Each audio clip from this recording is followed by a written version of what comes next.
Hi you guys, thank you so much for clicking on my video. I am Dr. Jacinta Mpali Nkanamoli, your transformational coach and spiritual counselor. Now, as you've seen in the title of this video, this is a counseling session taking you step by step in the forgiveness process that I came up with. I know we are always told, forgive, and so many people would tell you, forgive them. But how do you do it? How do you forgive somebody who has treated you in a way that you perceived as erroneous? Somebody whose actions you've accepted to hurt you. How do you do it? Now, before I get into the session, please subscribe to my channel and click on the notification bell so that you can be notified every time I record a video and upload it. Now let's get into the session. The number one step, before I get into the steps, let's discuss what happens to you when you don't forgive. One is you're using your powers against yourself, meaning that you're using your power of attention, you're using your power of visualization, you're using your power of choice and contemplation. You're using all those powers to hold on to a poisonous event. Because if it happened a second ago, it's a memory, it's history, it's dead, it's gone. So when you forget, when you don't forgive, you're carrying the dead memories with you in the present. And that's why in the Bible, in Lot's wife, Jesus says, don't look back and be Lot's wife. You know, the Bible is a psychological drama. You know, it's meant to help us live our lives, and this has nothing to do with religion, at least to me. That is my interpretation. When you don't forgive, you're carrying the past into the present moment consistently, and it is taking up space that could be filled with the new, with the fresh, with the now. And then, when you hold on to that negative memory long enough, it's going to multiply into other negative behavior. Actually, the person who hurt you might be because they held on to a memory for so long, and that ego mind used that memory against them by multiplying and developing habits and behavior to accompany, to supplicate, to validate that memory as the truth.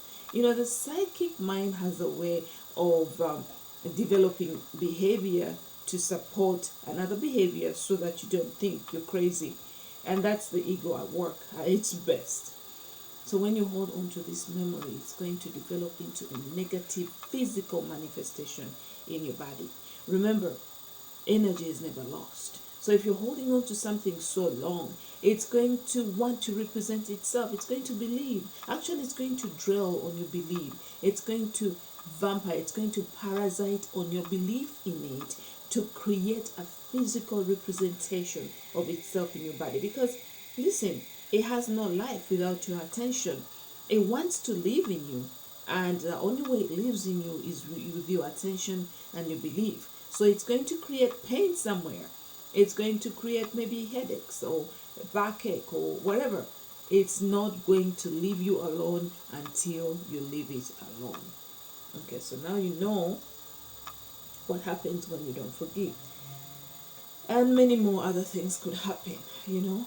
You could escape because the pain, memories buried alive and never lost. Because you're holding on to this memory, it's going to have fun. The ego is going to use it to have fun, to create so much trauma and turmoil in your mind. You know, moving around, the very sad because somebody did something 20 years ago, and you're moving around with this memory, you know, with behavior to support, to validate your decision. You literally go ahead, you go through life validating your actions, your decisions, and your emotions to validate a memory at something that is dead. And I'm not saying that you allow bad behavior. I'm not saying that if that man, rapes you, and I know that is a very sensitive issue, that's a very sensitive topic, because it hurts, it stings. Somebody raping you, man or woman, it's not fair. But once you take the necessary action and you go to the authorities and the person is disciplined, that should end your attachment to that. Then you go within and you deal with your emotions, because that is dead, gone, it's their business. All right. So the did I say number one? No, maybe not. But let's get into the number one step or tip to forgive is to understand a little secret. People are not their behavior. They are not. There is so much more to us than what we do, all our actions. And if you understand yourself, if you master yourself, you'll be able to understand other people. And I know, some people can do things and you feel like, oh my God, how, if these actions really cloud and sit in front of your peace. These actions, the memory of what they've done shadows your smile. You literally go around smiling in pretense. Because you are in so much pain, and the more you believe that this pain is real, the more it amplifies, because it feeds on your belief in it. And I know what I'm talking about. I think, to share a little story about myself, like one of the most painful experiences I've had in this country is racism, prejudice, somebody judging you when they don't know you, when they just see you as your skin color, and they conclude that, oh, you are this, you're a thief, you're a drama queen, you are diseased, you're someone literally branding you or grouping you or judging you because of your skin color. So they literally have concluded that your skin color is you, or your accent is you. Oh, you're not good enough because you have an accent. Oh, you're not good enough for my people because you are black. I don't know, whatever. That is their behavior. That is their decision. But it's not the whole of them. It's not who they are. It's like a computer. If a computer has a virus, it's going to corrupt your programs. It might even crash everything. You might lose everything. But once you clean the computer and resolve that virus, the computer starts to work as it should. So when you understand that person who just called me a drama queen or a nigger or whatever, that is just a program running in them. That's not who they are. You feel a sense of belief, because then you realize that what I see is not what is hurting me. That person that I see, their image, is not their behavior. Their behavior came through them. So when you see this person, you're not hurting them. You're not hating them. You're not angry with them. You know what I mean. You are angry with their behavior, with what they did. But because you can see, maybe it was a physical abuse, but it's history, and what you have is a memory. So seeing them reminds you or triggers that memory. But when you realize that it's not what they did, is not them, then when you see them, you don't have to allow the ego to bring up that memory to represent them. I hope I'm clear. They are not their behavior. The ego has a way of trying to imagine it, like to put an emotion into physical, to physicalize an emotion, if there is any word like that. But when you look at a person who spat at you, or who abused you, called you a thief or a nigger or whatever, who practiced prejudice towards you, if you remember that they are not their behavior, then you don't have to elicit or allow the mind to elicit any negative emotions towards them, because it's not them, it's their actions. And that should give you some sense of relief. You're dealing with emotions here, you're dealing with actions here, you're dealing with memories. Because how can you, and then you start asking yourself, why am I angry at something that doesn't even have an image or a shape?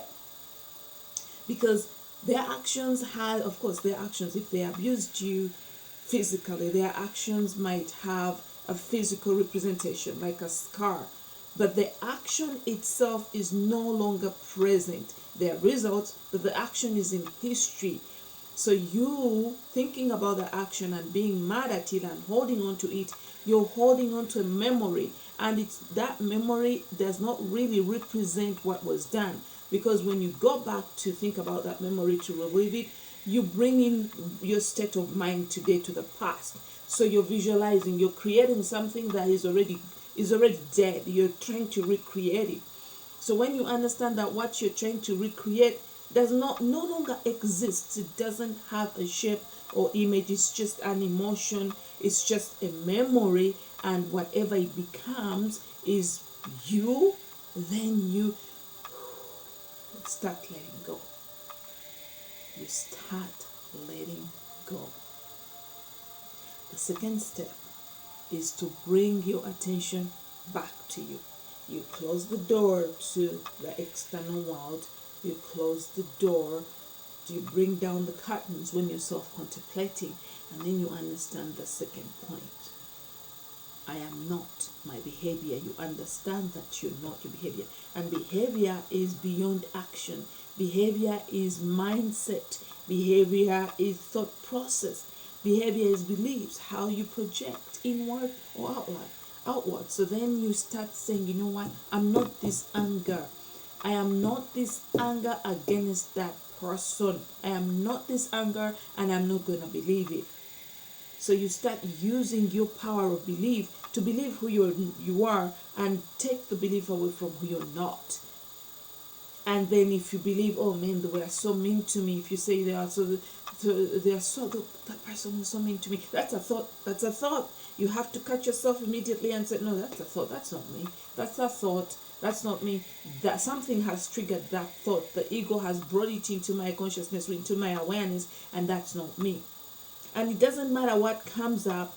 Let's say you see the person, and then you remember, you say, oh my God, this person was so mean to me. That's a memory. That's a memory. That's not me. You said, no, that's not me. That's a memory. That's not me. Or maybe you see them, and then an emotion of anger or sadness is triggered. You say, oh, no, that's an emotion. I'm not sadness. I am not sadness, because you can feel the sadness, but you don't have to be sad. You can feel the anger, but you don't have to be angry. You can feel the resentment, but you don't have to be resentful. So it's about knowing that everything that happens within you is not you, and it comes and goes. And it's also about remembering that emotions are what you give them. Memories is how you create them. Behavior is what you choose it to be. So this is self-mastery at its best, and it's going to help you resolve so much hatred. Now remember, at this point, you're not dealing with what they did. You're not dealing with who they are. You're not dealing with what they are. You're not dealing with history. You're dealing with your emotions, with yourself, and you're turning all your powers towards you. You're turning your power of attention when these emotions come up. You are using your power of attention to say, you know what? This emotion is not me. I'm going to give my attention to me, the one who is pure, the one who is incorruptible, the one who is untaintable, the one behind these words, who experiences, who observes what comes into my realities. And then, I think I have something else here. So literally, it's your business. It's your business to deal with your emotions. So now you've taken all your power back from that, from observing and contemplating and visualizing and supporting these emotions and validating your behavior and validating the emotions. And you know, sometimes we come up with these stories. How could they do that? And you're so strongly engaged in a memory that is dead, gone, just because you've seen a person and you think that memory is representing them, but it's your memory. It's your memory, and you're angry at someone that is not what you're angry at. You're angry as a person. It's like being angry at a house because a mouse came out and bit you, and maybe stole your cheese. You were holding a piece of cheese, and you're walking by a house, and then this big mouse comes out and grabs your cheese and runs away. And every time you pass by this house, you're like, oh my god, this house is terrible. It's the mouse, probably already gone. Well, you might say, you know what, I'm going to be careful about this house because it might have a lot of mouses or other animals that could come and harm me or take from me. But you know what, I'm not gonna waste my powers. I'm not gonna waste the space within myself to define that, to perceive that as anything other than what it is, a house. That very concept, and I hope it will marry into the person. I don't know if it's helpful. When you look at a person that hurt you, then you understand, you know what? Well, that person represents what was done, but it's not them. It came through them. You probably don't even remember. Then you're free. So it's about understanding who you're not, what you're not. You're not the processes of your body, of your mind. You're not your thinking. Sometimes you might believe what you think, or you're thinking, because thinking is a process. You're not the process of thinking. You are the observer of your thoughts and the thinking and the process. And then lastly, it's about time that we realize that regardless of our social, sexual, economical, religious, political differences, we all live in one big house, Earth. We all live here. This is our home, provided by that magical, infinite, indefinable force or being that decided, you know what, I'm going to give these expressions this place to live. We all share the sun. We share what is really important. We share the one thing that keeps us here, life, the same force that is indiscriminate. It does not discriminate. That's why you would say, why is that person alive? They are bad people. They are still alive because life does not discriminate. Life is God. So within us is God, which means what we see is not what it is. What we are, because we can't see ourselves, is God. So if you treat everybody, you know what, that's God, forgetting that's a representation of God. God is in that person, and they're forgotten that. So they believe their emotions, they believe their perceptions, they believe the ego mind. So they are a little bit, vibrating at that dimension. But you know what? I'm going to stay here because I don't want to join them. Because your behavior, if you're going to project a behavior based on their behavior, you're letting the external world influence how you feel. And that means you've given your power to to poison. You've given your power to poison. In a nutshell, 1, understand that people are not their behavior. People are not their behavior. 2, understand that when you're hurting because of what was done, you're dwelling in the past. You're recreating a memory that it is only alive because of your belief in it. And every time you recreate it, it's never the same because your mindset has changed, and you're carrying that mindset to brand something that is already dead, gone, and bring it back in the now, and it's going to corrupt and constrain the freshness of the now moment. And it's also important to understand that you're not your emotions, you're not your thinking, you're not your thoughts, you're not your behavior, you're not your beliefs. And it's also important to understand that you use to examine how you're using your powers. Are you using your power of attention to attend to the pure self, to the pure spirit in you? Or are you using these powers to define and perceive what's wrong? Are you using your power of choice to choose peace, to choose letting go? You're not letting the person go. You're not letting their behavior go. You're letting your attachment to your perceptions, your projections, and your conclusions about their behavior go. You're letting what you have allowed to manifest within you go. You are, and by letting go, I mean you're denying it the attention, you're denying it the power you've given it. You're taking your power back from it and telling it, you know what, I'm no longer you. And once you tell this, or you start going within yourself and perceiving everything that you've been perceiving as you, as that is not you, it automatically have to resolve, because emotions are what they are because of you. We give our emotions what they are. I hope really this helps. So if you can, if you have a memory that is been eating you up, and you feel like somebody has really hurt you, and you can't let it go, forget the person for now, and deal with how you feel about them, and then just tell yourself, I'm not this feeling, I'm not this emotion, I'm not my behavior, I am pure in spirit. Alright guys, until next time, I am sending you abundant love from my heart to you.